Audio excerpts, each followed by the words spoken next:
Se eu fosse um livro, gostaria de ter sempre um lugar reservado no quarto mágico de cada criança.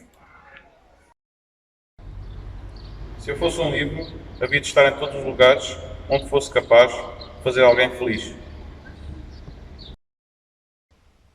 Se eu fosse um livro, gostava que viajassem nas minhas páginas até à Ilha de Todos os Tesouros.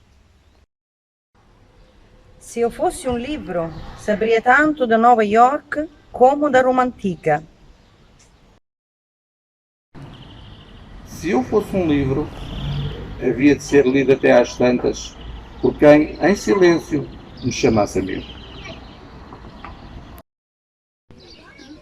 Se eu fosse um livro, não me importava de ir para uma ilha deserta, com um leitor apaixonado.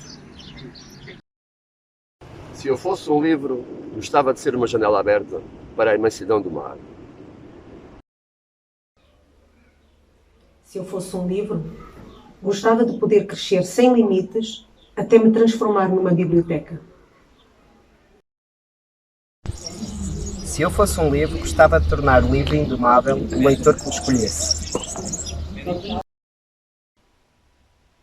Se eu fosse um livro, talvez temesse, acima de todas as outras, a terrível palavra esquecimento.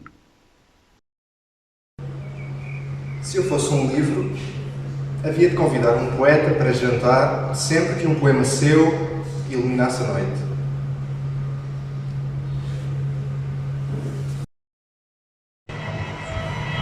Se eu fosse um livro, gostava de ser um arranha-céus, todo feito de letras e sons.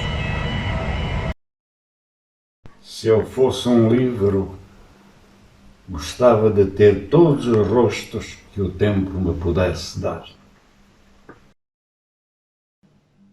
Se eu fosse um livro, nunca havia sentir pressa de ler a palavra fim. Se eu fosse um livro, teria sempre o perfume suave de um dia sem data e sem igual. Se eu fosse um livro, não gostava de saber logo no princípio como é que a história vai acabar.